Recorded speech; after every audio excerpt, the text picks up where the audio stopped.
Well, happy Tuesday evening, everybody. The NFL draft is inching ever closer. I think every single week, we kind of talk about we still got a little ways away to April, but we're pushing November now. And pretty soon we're going to be wrapping up both the college and the NFL seasons before you know it, because the NFL season is already halfway over. But we're back with other prospect profiles. I got Vincent Turner and Joey Clinkscales below me. I'm Brian LeBel. And we got two pretty interesting prospects today, gentlemen. We'll start with Matayo Uiagalelei, defensive end from Oregon. I know I butchered the name. I know I did it. I practiced it too. I promise you guys I did. But this is a guy, a lot of buzz around his brother, right? What he was able to do as a quarterback. But this is a kid that, as a defensive end, kind of got overlooked. He's a stud. He's got size. He's got speed, and he's somebody. Joey, we'll start with you. That Oregon, obviously they brought him in, but they were very, very high on this kid. Yeah, I mean, he was a big-time recruit, obviously. His brother played at Clemson and then went on to Boston College and Florida State and Oregon State, San Jose State, Oregon State. I mean, so you're wrong for that, Joey. You're wrong for that. No, but to the kid's credit, actually, he's the number 3 quarterback with the Chargers, I believe. Yeah. So he stuck with a rock because he's got some arm talent. He really does. He does. Yeah. He's got some arm talent. But that being said, Matayo Uiagalelei is a player that he is a phenomenal athlete. And that's where I'm going to start with this guy. He's a phenomenal athlete. For a guy his size and runs like he runs, he's a phenomenal athlete. Now, watching tape, I was a little disappointed. I expected more from him than what I saw on tape. Now, I watched the Penn State game. I watched the Northwestern game. I watched the game from last year. So I was a little bit disappointed from the standpoint of when I tell you he is a project, he's a project. And what I mean by that is he is really raw. He's got long arms. He's got some strength in his upper body, but he plays with such high pad level 99% of the time, which is problematic. Yeah. And his motor runs hot and cold, which is another thing that's problematic. Actually, he plays better standing up on the edge than when he's down in at a true defensive end in a 4-3. So he's really the best traits he has is when he's almost, and they call him a linebacker for the most part, not necessarily defense. Right. They call him a linebacker, and he plays better when he's standing up as a linebacker when he's on the open side. And what he can do, he can rush the passer. He's got quick twitch. He's twitchy, which is what every defensive coordinator, defensive line coach look for. He's twitchy. He has long arms. He's got good hand use. But when he gets narrow, you see him get bumped down inside a lot of the time, and he can't work his way out of that. Okay. Once he's engaged with guys inside, he has a tough time getting away from them. Now, the thing he does is coming off the ball when he can use his hands and put his hands on it, which he does often.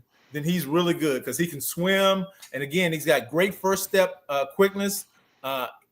He doesn't really sink that well to bend the edge, but what he does, he's athletic. He's got quick feet, so you'll see him give a guy a move, get by him, swim it, and he has great short area close on the quarterback. He can do that.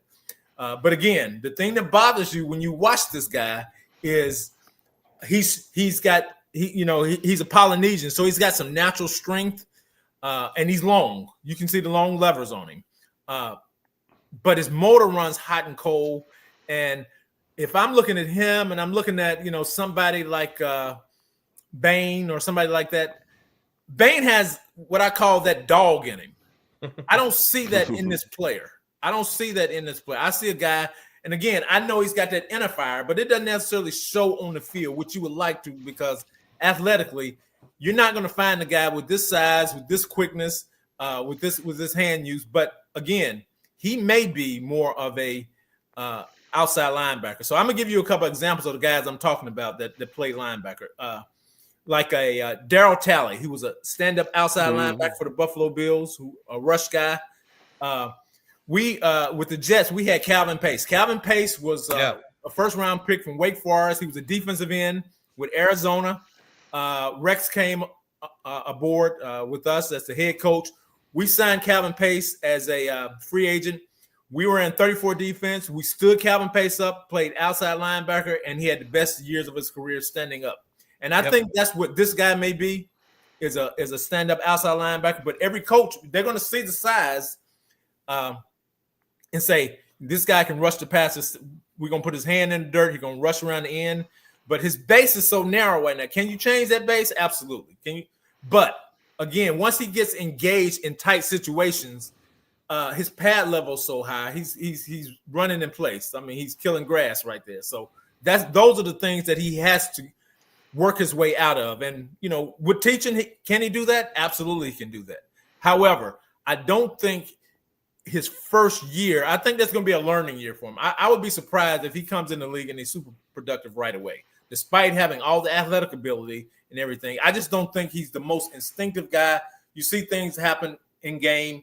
They'll run a read option. The quarterback will have the ball. He'll be right on the quarterback, and he'll let the quarterback go because everything's happening fast for him.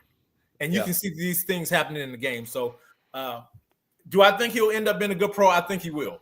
I just don't think right now he's the most instinctive guy, and I think those things will show themselves the further along in the process he gets with the NFL. All right. Well, Vincent, I mean, this kid, he's 6'5". He's a 4.85 40 guy. Now that'll probably get cleaned up and it'll probably a little bit better once the combine comes around. But, listen, I know we talk about raw talent a lot, and I'm a guy that's very firm in believing you got to give some of these kids a year or two to figure it out, right? You can't there's some kids that just have it, and there's other guys where you got to teach them how to play the game, and they got to learn how to play on a different level. Vincent, when you watch Matayo play, is there something that, again, that maybe the good and the bad, but something that jumps out at you that you look at and you say, this kid, he's either got it or maybe he doesn't quite have it? Just turn it on the tape. Well, I like Mr. Matayo U. I'm going to call him because I don't want to butcher his last name this evening. But I like his first step. If you look at it, the production, I think, has been pretty decent this year. 14 tackles, 4 sacks. When you look, and Joy could probably contest to this kid is 6'5", 272, but he's only 20 years old. So I think his best football is ahead of him. Size, strength, athletic, production. He's been productive. And basically, if he turned the motor up, as Joey said, he can turn it up a little more. He could be a more productive player in the league. But he probably is going to take some time for him to come in the league and get adjusted. But he reminds me of a guy that played at my school, Pig Suey, Wayne Martin, who's a pretty good defensive end with the New Orleans Saints. That came in with the Saints, took him a couple of years to get it going, but he eventually became a good player. But I think this gentleman has really got a lot of talent ahead of him. But as Joey Clinkscales always say, it depends what team draft you and the system he go in and whether he goes to a coach that really, really gets into his ASS. And it's good that Joey brought up Calvin Pace. I live here in Douglasville, Georgia, and Calvin Pace is from Lithia Springs, and I see him out quite a bit among his family. And the gentleman that played at Wake Forest, that's interesting. But that tells me that's why we got a real serious scout. See, this is why this show is no joke, because we got the guy that's done it for 18 years, an assistant GM. I told y'all, all y'all that's watching, I got explosive over here. Back to you, Brian. Joey, when you break down his film and you say he's better standing up than he is, with his hand in the dirt, is that going to hurt him draft-wise? Because, you got a lot of coordinators are kind of stuck in, we're going to run a 4-3, right? I need my edge to put his hand in the dirt. I need to be able to, maybe not be standing up. Is that something that hurts his draft stock at all? I mean, yes and no. It depends on the system, because physically, and I hate to bring this name up, but I'm gonna do it anyway, because just that clip, looking at him right there, physically, he has similar size to Julius Peppers. Yeah.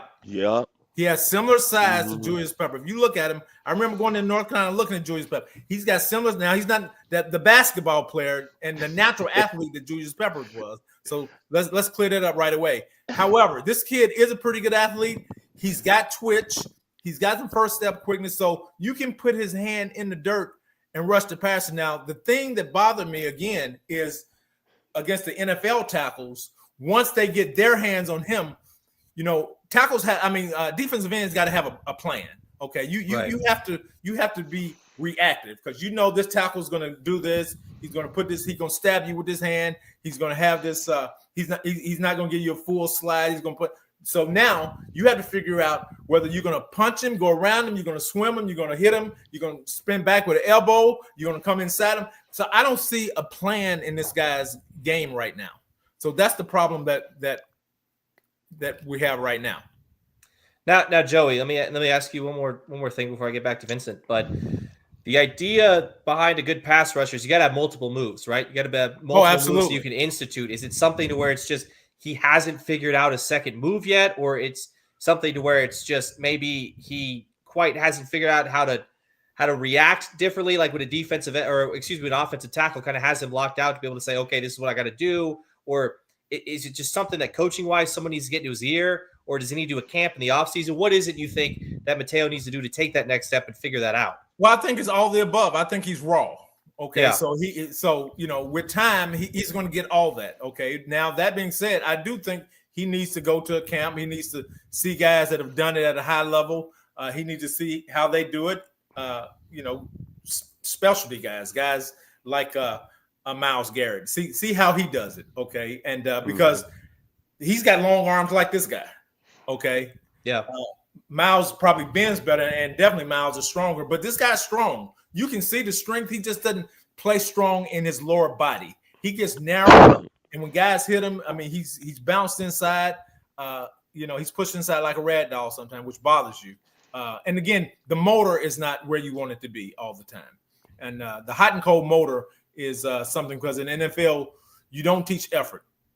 When effort becomes a problem, it gets pointed out on the big screen or on national TV if you're Chris Jones. So effort gets called out. So he's got to fix that. Yeah. All right, Vincent, what are your final thoughts on Matayo Uiagalelei? I butchered it again. I did it again. But your final thoughts, Vincent, on like Joey said, a raw prospect, a kid who's got a lot of talent. Maybe just refine it a little bit. 6'5", 272, only 20 years old, playing in a big-time program. The Oregon Ducks as the top 10 team in the country. I think his best football is ahead of him. But I'm going to say this. It depends what team he goes to and what scheme he's in and what coach takes him on this belt and force him to have that talent come out. Back to you, Brian. Interestingly enough, the next guy we're going to talk about, Ty Simpson, who's just been an absolute delight if you're an Alabama fan, right? Because he's been Joey, we kind of talked about it right before we went live, is just if you go back and break down after week one where they were offensively after the Florida State loss, everything looked bad, it looked ugly, and just kind of where he is now, where this guy might sneakily be the Heisman Trophy frontrunner. And he's just, depending on what draft board you're looking at, he's second or third right now on a lot of these draft boards at the quarterback position. Surprisingly, when I saw Ty Simpson, I liked him a lot because I think he's athletic. He's got a strong arm, and he's got arm talent. And I don't want to confuse arm strength with arm talent. Arm strength is when you can rifle the ball, especially through tight holes, and you step into it and you got a cannon. So you can see some of that in this play. But arm talent consists of his ability to be able to throw on levels, to throw over a linebacker, under a safety, or on the outside, drop it right dead in the bread basket. He's able to do that as well. So I think, and he's athletic.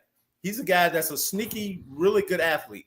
I know he's a Tennessee kid that went to Alabama, so I'm disappointed with that from the standpoint. I didn't know that until I started researching him. However, and his dad is the head coach at UT Martin. So he comes from a football pedigree. He's a smart kid. Again, a football junkie. He's got great football acumen. He understands the game. He sees it from a different perspective than a lot of other guys. And he's talented.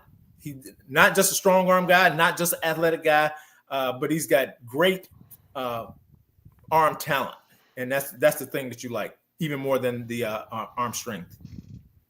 Well, he's got 20 touchdowns to 1 interception right now. I mean, if anything else, he doesn't turn the ball over either a lot, which is something that a lot of offensive coordinators are going to look at. They're kind of be licking their chops, right? Because he's making all the throws, but he's also not making a lot of mistakes. It's knowing when to throw the ball away. It's knowing, when to not take a sack, but maybe, hey, we'll kind of play for the next down. But Vincent, when you watch Ty Simpson, is there anything that just jumps out at you on the screen? Because, I mean, he's jumping up draft boards. Alabama's jumping up the rankings right now. They're a team right now that's favored to probably host a playoff game. Pocket awareness, Um, just outstanding how the teammates respond to him. Decision making to me is off the charts. As Joey said, great ball placement. Um, everything you got to love about this young man. Any waited his time at Alabama. And to be honest, I know a lot of people like Jalen Merrill from last year, but if Alabama had played him somewhat last year, Alabama probably would have been in the playoffs. And I always go like this. A lot of people want to talk about the intangibles, the skill set. Me, it's all about your actions. Win over Georgia, win over Vanderbilt, Yeah. win over Missouri, win over Tennessee, win over South Carolina. All those teams been ranked in the top 15 this college football season. And he's got LSU and Oklahoma coming up on the board at Auburn last game of the year. He wins those games, gentlemen. It's no question about it. He's going to win the Heisman Trophy. And think about the pressure. See, I like kids that like to go to schools with that pressure. At Alabama, what Nick Saban won 6 national championships, but think about the pedigree at the quarterback position. The chinchilla coach, Joe Namath played there. Pat Tramble, first time, 2-time Super Bowl winner, Bart Starr, Ken the Snake Stabler. Then recently, Tua, Mac Jones, Bryce Young. That quarterback was in Walter Lewis. Let me Jalen throw him in Hurts. there. That's Yeah. what I'm saying. So let's throw that pedigree in there. And this gentleman has came out of the box. And I would say this. After that loss to Florida State, I watched a lot of interviews after the game. And I remember he looked in the cameras. He said, I tell you what, we lost today, but I guarantee you, me being the starting quarterback at the University of Alabama, it would not happen no more. We will play quality football and we will be a state when it comes to the SEC championship. And all I got to say is, look what they've done over the last month. Yeah. And they haven't had a consistent running game either. Hmm. So that being said, the only thing I'm disappointed, he's from Westview High School, Martin, Tennessee, 130 miles from my hometown. And how in the hell did the University of Tennessee let him get to Alabama? That boggles my mind. But Joey can probably answer that because he a tremendous alumni that played at UT, so he probably had an answer to that. But man, this guy has got a perfect season. The Lord has blessed him. And I'm gonna tell you something else that's been impressive. On a bye week, he held a Bible study at the north end of their stadium last week. They had 4,000 fans came out on that Sunday after the South Carolina game. And about, I think, 10 Alabama players gave their life to Christ. I don't have to say no more. The mic is dropped. Leonard Skinner, Sweet Home Alabama, Roll Tide. Back to you, Brian. A lot of the off the field stuff that we kind of look at with quarterbacks, right? Yeah, I think it was Bill Parcells that said what he wants them to have all A's and B's. He wants them to do the volunteer work, the whole 9 yards. But his work on the field, I mean, his completion percentage is just under 68%. I Hmm. mentioned he's got 20 touchdowns and 1 interception. He's just under 2,200 yards. Depending on who you're looking at, right? A lot of people have him as the second or third best quarterback on the board right now. Excuse me. Joey, we asked this question a couple weeks ago with Dante Moore, and he's the guy who shot up. What more would Ty Simpson have to do? Maybe not necessarily be the first name off the board, but to be the first quarterback off the board come April with the NFL draft. I just think all he has to do from this point on is play consistent football, not turn the ball Hmm. over. Help guide them to as many wins as possible. Now it's not all on the quarterback, so you don't know how turnovers and injuries may affect Alabama going forward. But if he plays consistent football, not turn the ball over, continue to make good decisions like he's done, then there's no reason why he won't be not only a first round pick, but a high pick. Yeah, quarterbacks, listen, I don't think they're overvalued just because when you have a really good one, it shows, and you're going to win a lot more football games. But Vincent, you mentioned it. Alabama is uncharacteristically not running the ball terribly, but they're not as good as they've been in recent years and in the past. Obviously, they've had some absolute juggernauts back there at tailback. But um, you know, your final thoughts on him because he's doing this again with the so-so running game as well. It almost reminds me of 2 years ago what Michael Penix Jr. was doing in Washington when he had all that great talent at the receiver position. But I want y'all to think about this. Just look if he had Justin Haynes, and look what Justin Haynes is doing at the University of Michigan. if he had that type of production with the running game. Yeah. But most of all, I look at the pressure. It's a pressure when you playing quarterback at the University of Alabama. All eyes on you. That fan base, that program, they don't expect nothing but the best. They expect national championships and they expect their quarterback to play at a high level. It's no in between. And it was a lot of question marks about him coming into the preseason. A fourth year junior that hadn't been able to crack the starting lineup and to play so well in big games. After they lost to Florida State, they had the one game, I can't think of the school they won, then going to Athens. I think he completed his first 11 passes of the game in that first quarter. Then he comes back against Vanderbilt. And my man Diego was talking, and he was flawless. Yeah.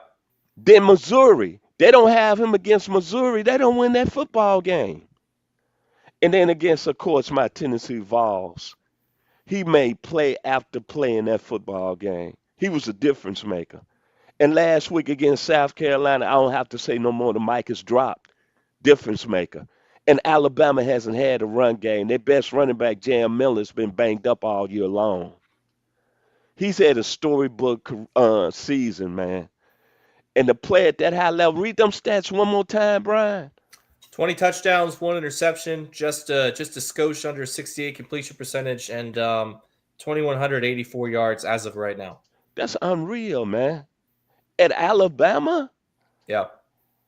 And if they defeat LSU, Oklahoma, and Auburn, everybody, y'all don't need to come to New York because Chinchilla Coat 2 going to be up there getting the Heisman Trophy. It's that simple. And he might, Joy have more answer to that. He might be the overall pick in the NFL draft. Could be. Back to you, Brian and Joey.